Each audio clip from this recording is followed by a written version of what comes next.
નમસ્કાર વિદ્યાર્થી મિત્રો, પ્રેરણા ગ્રુપ ઓફ સ્કૂલમાં આપનું હાર્દિક સ્વાગત છે।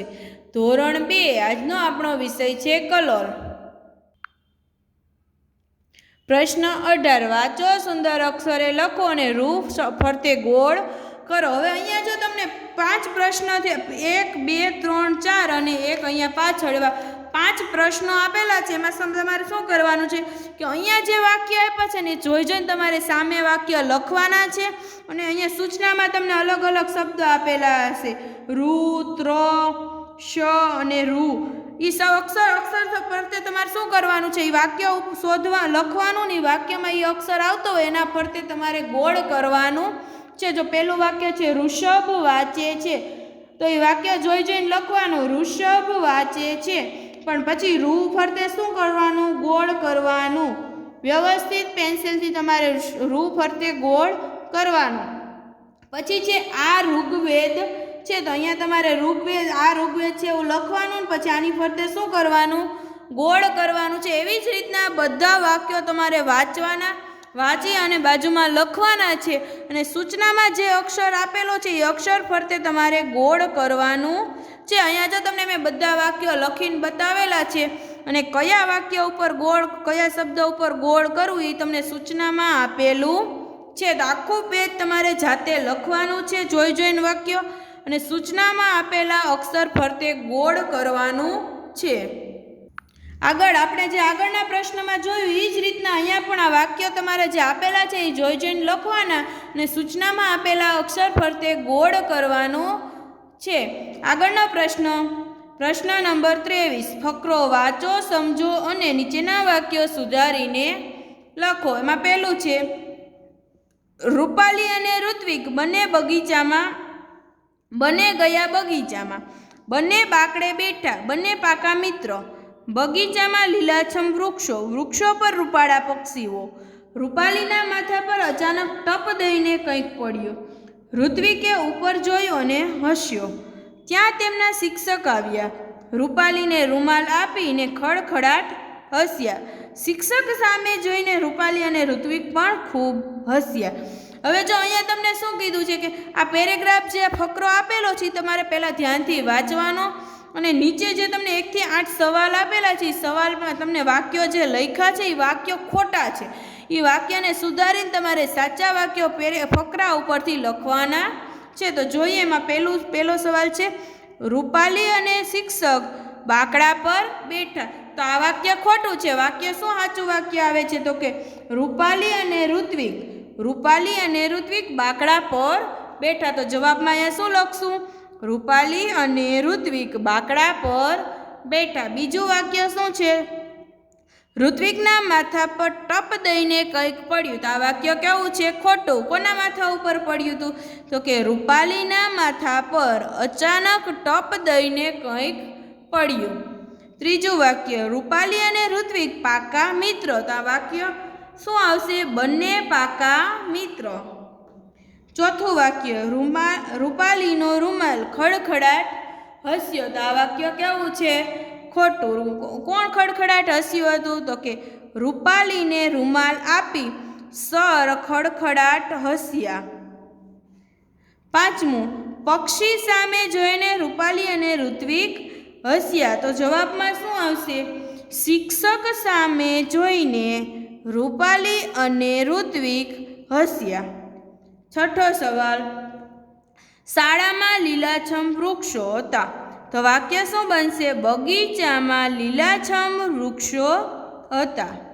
સાતમું, રૂપાળા વૃક્ષો પર લીલાછમ પક્ષીઓ હતા, તો વાક્ય શું બનશે, વૃક્ષો પર રૂપાળા પક્ષીઓ હતા।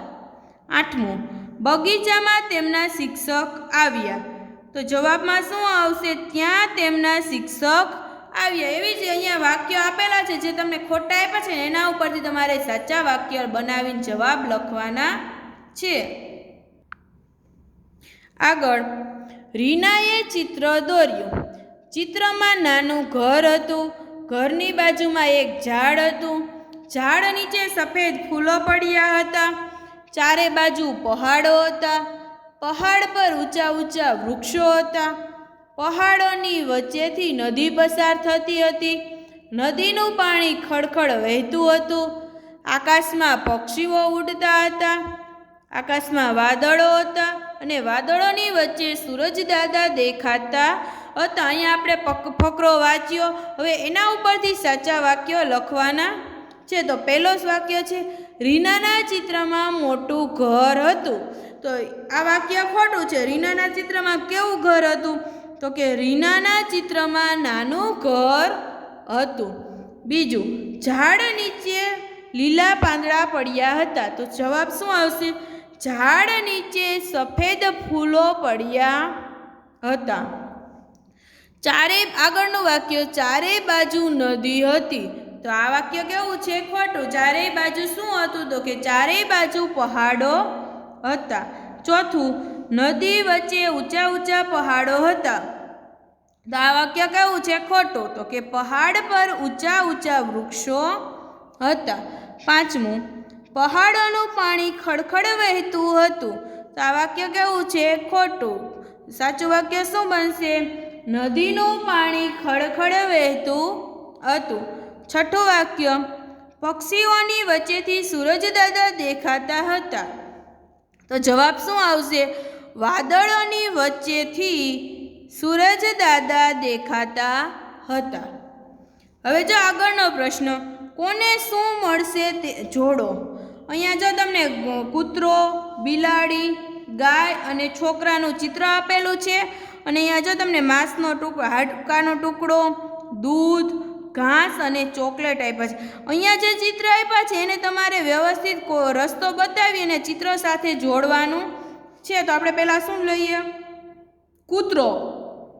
તો જો અહીંયા વ્યવસ્થિત તમારે સીધી લીટી પેન્સિલથી અથવા સ્કેલથી કરવાની ને કૂતરાને ક્યાં પહોંચાડવાનો છે? તો કે માંસના ટુકડા સુધી. વચ્ચે ક્યાંય તમને રસ્તો બંધ આવતો હોય દેખાવો જોઈએ નહીં, પહેલાં જોઈ લેવાનું કે રસ્તો ક્યાંથી ક્યાં પહોંચે છે, પછી જ તમારે તેને પેન્સિલથી વ્યવસ્થિત જોડવાનું. બીજું છે બિલાડી. તો બિલાડી શું પીવે? દૂધ. તો બિલાડીને કોની સાથે જોડવાની? દૂધ સાથે. તો અહીંયાથી જોડવાનું વ્યવસ્થિત અને બિલાડીને સીધી લીટીમાં કોની સાથે જોડવાની? દૂધ સાથે. દૂધ પાસે પહોંચાડવાની. પછી ગાય. તો ગાય શું ખાય? ઘાસ. તો ગાયને અહીંયાથી સીધી લીટીમાં જોડીને ક્યાં પહોંચાડવાની? તો કે ઘાસ સુધી પહોંચાડવાની. પેન્સિલથી સરસથી લીટી પાડવાની છે સીધી.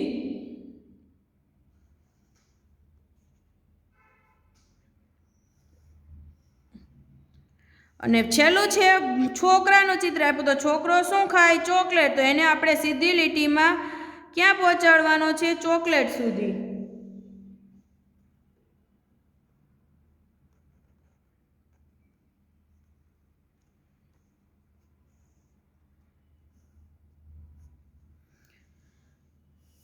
એવી રીતના અહીંયા કોઈ પણ ચિત્ર આપેલું હોય તો તમારે વ્યવસ્થિત સીધી રીતે તેને રસ્તો શોધી અને તેને જે વસ્તુ આપેલી છે જે તે વસ્તુ સુધી તેને પહોંચાડવાનો. આગળ ખાલી જગ્યા પૂરો. હાડકું, ચોકલેટ, દૂધ અને ઘાસ એવું આપેલું છે અહીંયા. તો પહેલી ખાલી જગ્યા છે ગાય. ખાલી જગ્યા ખાય છે. ગાય શું ખાય? તો કે ઘાસ. બીજું, બિલાડી ખાલી જગ્યા પીવે છે. તો બિલાડી શું પીવે? દૂધ. તો ખાલી જગ્યામાં શું આવે? દૂધ. ત્રીજું, છોકરો ખાલી જગ્યા ખાય છે. છોકરો શું ખાય? તો કે ચોકલેટ. જવાબ આવશે ચોકલેટ. ચોથું, કૂતરો ખાલી જગ્યા પકડવા દોડે છે. કૂતરો શું પકડવા દોડે? તો કે હાડકું. આગળ અહીંયા તમને જો ચશ્માવાળો છોકરો આપેલો છે, ચશ્માવાળી છોકરી, પછી ટોપીવાળો છોકરો અને પોનીવાળી છોકરી આપેલી છે. અને નીચે જો મોટરસાઇકલ, સાયકલ, પછી શું છે વિમાન અને મોટર સાથે ચિત્ર આપેલા છે. તો કયા વ્યક્તિ કયા ચિત્ર સાથે ચાલશે તેની સાથે આપણે તેને જોડવાનું છે. તો જો પહેલાં ટોપીવાળા છોકરાને આપણે કોની સાથે જોડવાનો છે? તો કે મોટરસાઇકલ વડે. તો સીધો રસ્તો કરવાનો. પછી છે ચશ્માવાળી છોકરી. તો ચશ્માવાળી છોકરીને કોની સાથે જોડવાની? વિમાન સાથે. તો અહીંયા લખવા નીચે વિમાનનું ચિત્ર આપ્યું છે. તો ચશ્માવાળી છોકરીને આપણે વિમાન સાથે જોડવાની છે રસ્તો કરીને. પછી પોનીવાળી છોકરીની નીચે કયું ચિત્ર આપ્યું છે? મોટર. તો પોનીવાળી છોકરીને કોની સાથે જોડવાની? મોટર સાથે. એને રસ્તો કરીને મોટર સુધી પહોંચાડવાની. અને ચશ્માવાળા છોકરાની નીચે સાયકલનું ચિત્ર આપ્યું, તો આ છોકરાને આપણે સાયકલ સુધી રસ્તો કરીને પહોંચાડવાનો છે. હવે નીચે જો એના ચિત્ર ઉપરથી ખાલી જગ્યા આપેલી છે. શું છે? ખાલી જગ્યા પૂરો. કૌંસ આપેલો છે મોટરસાયકલ, મોટર, વિમાન અને સાયકલ. જો ટોપીવાળા છોકરાને ખાલી જગ્યા મળી, તો આ ટોપીવાળો છોકરો છે એને શું મળ્યું છે? મોટરસાયકલ. તો જવાબ આવશે મોટરસાયકલ. ચશ્માવાળા છોકરાને ખાલી જગ્યા મળી, ચશ્માવાળા છોકરાને શું મળ્યું? સાયકલ. તો જવાબ શું આવે? સાયકલ. પોનીવાળી છોકરીને ખાલી જગ્યા મળી, તો પોનીવાળી છોકરીને શું મળ્યું? મોટર. તો જવાબ શું આવે? મોટર. ચશ્માવાળી છોકરીને ખાલી જગ્યા મળ્યું, ચશ્માવાળી છોકરીને શું મળ્યું? વિમાન. તો અહીં શું લખવાનું? વિમાન. અહીંયા આપણે ચેપ્ટર 3નો અભ્યાસ પૂર્ણ થાય છે.